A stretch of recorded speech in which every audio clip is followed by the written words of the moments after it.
Welcome to the deep dive. Today, we're taking a closer look at the published work of one specific researcher, Miranda A.V. That's right. We're starting with the PubMed database, Yeah.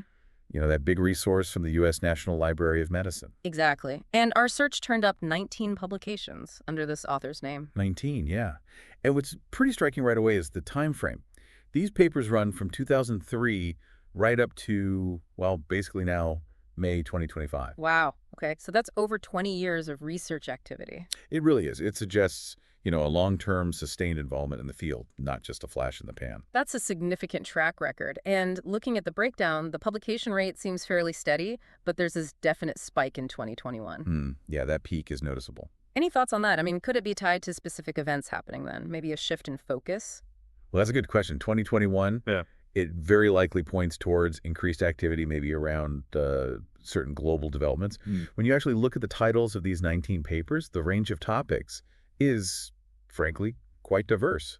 It really is broad, isn't it? There's a definite cluster around COVID-19, which, well, that makes sense given the timing and impact. Absolutely. You see things like herd immunity in Thailand, vaccine rollout questions in Indonesia, the impact in places like Yemen. And even co-infection with dengue in Southeast Asia, plus the one we plan to really dig into, mental health after COVID. Exactly.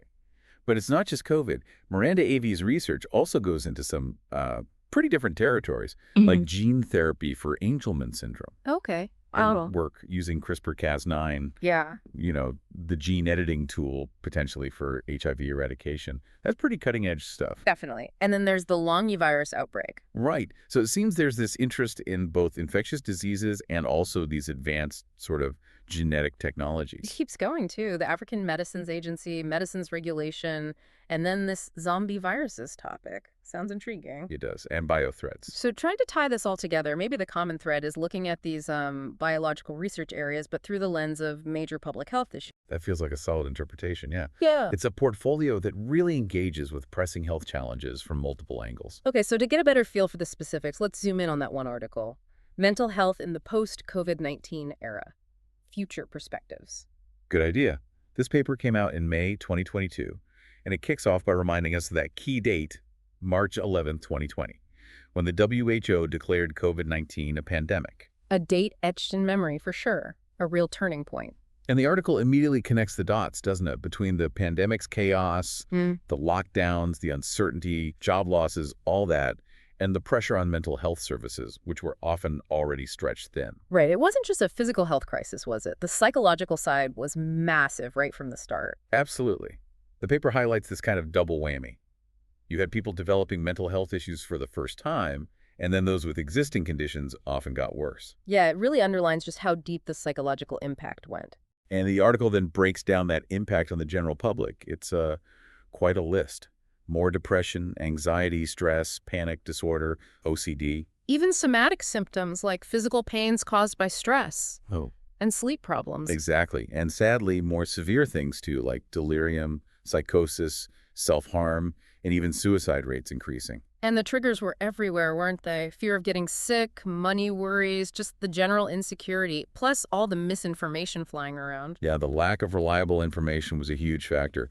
The article mentions things like panic buying, too. Oh, I remember that well. But it also digs into something perhaps less visible, how people already dealing with mental health struggles face worsened symptoms, maybe relapses, or increased suicidal thoughts because their support systems got disrupted. That's such a critical point. Confinement, broken routines, less access to care. And less access to just, family and friends.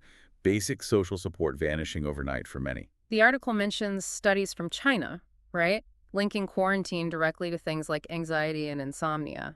It does. And it also points to some of the less healthy ways people cope during lockdowns. Increased substance use, for example. Or other addictive behaviors, like online gaming, gambling. Right.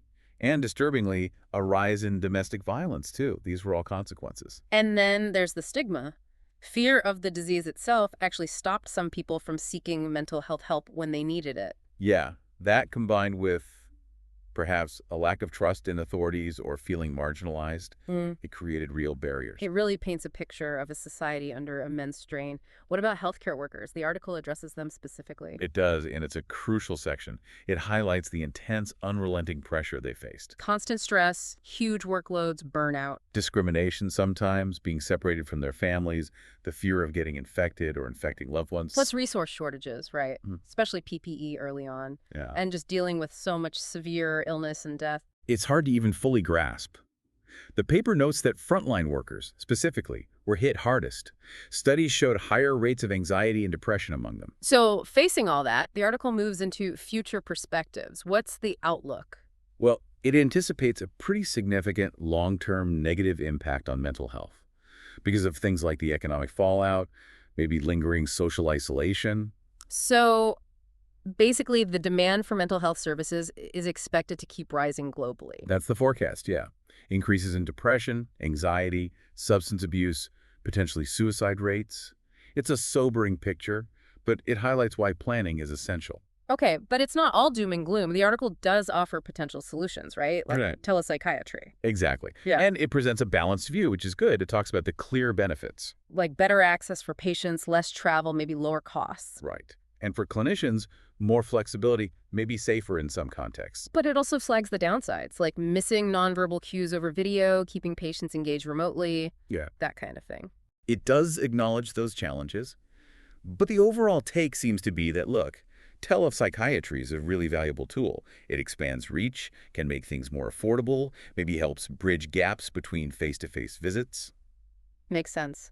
What else does it suggest for the future, especially for healthcare workers? It strongly pushes for preventive measures for them. Things like education on coping with stress, making sure psychological support services are actually available. Mental health apps, maybe? Regular check-ins? Yes, and early support. Yeah. Also suggesting things like group discussions for staff, a space to talk about the pandemic's impact on their work and brainstorm solutions together. That sounds helpful, fostering a supportive environment. And things like anonymous online self-check tools, offering tailored feedback, ways to encourage self-awareness without pressure. What about research? Where should that focus now?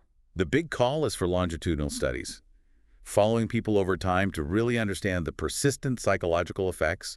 We need long-term data. Right, not just snapshots during the crisis. Exactly. And using reliable data to build strategies, prevention, and treatment that we know are actually evidence-based. The paper also mentions primary care, doesn't it? Enhancing its role. It does, making sure primary care doctors feel more equipped, more confident in handling common mental health issues. And encouraging all healthcare professionals to get some basic training in psychological first aid, like the WHO offers. Yeah, sort of upskilling everyone to be able to offer initial support. And community health services, too, training them up. Right.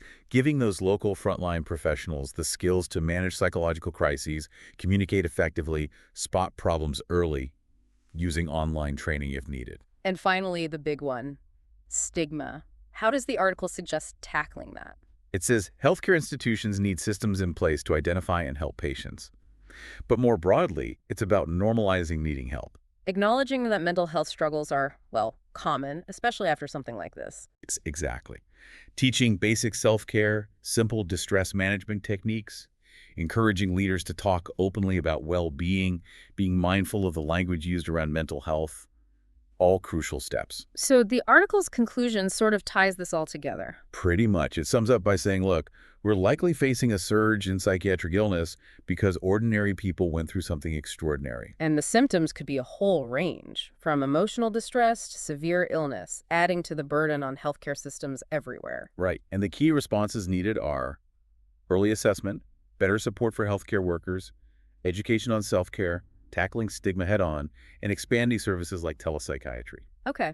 So stepping back now, thinking about Miranda A.V.'s work overall, what's the main takeaway from this deep dive? Well, looking at both the wide range of topics from the PubMed search and the detail in this mental health paper, it really seems Miranda A.V. is deeply engaged with major public health challenges. Especially where infectious diseases meet broader societal impacts, right? Like the mental health fallout from COVID. Precisely. Yeah. And the focus isn't just on describing the problems. It seems to be also about exploring solutions and thinking about future directions for healthcare. A proactive approach, maybe, understanding and trying to mitigate the impacts of these big health crises. That's how it feels, yeah. This has been really insightful. Considering all those diverse research areas, gene therapy, viruses, mental health, makes you wonder, doesn't it? What other, maybe unexpected areas will be affected by the long-term ripples of events like the pandemic? And how crucial will that kind of cross-disciplinary research be to figure it all out? That's a fascinating question to leave us with, the interconnectedness of it all. Definitely food for thought. Thanks for joining us on this deep dive.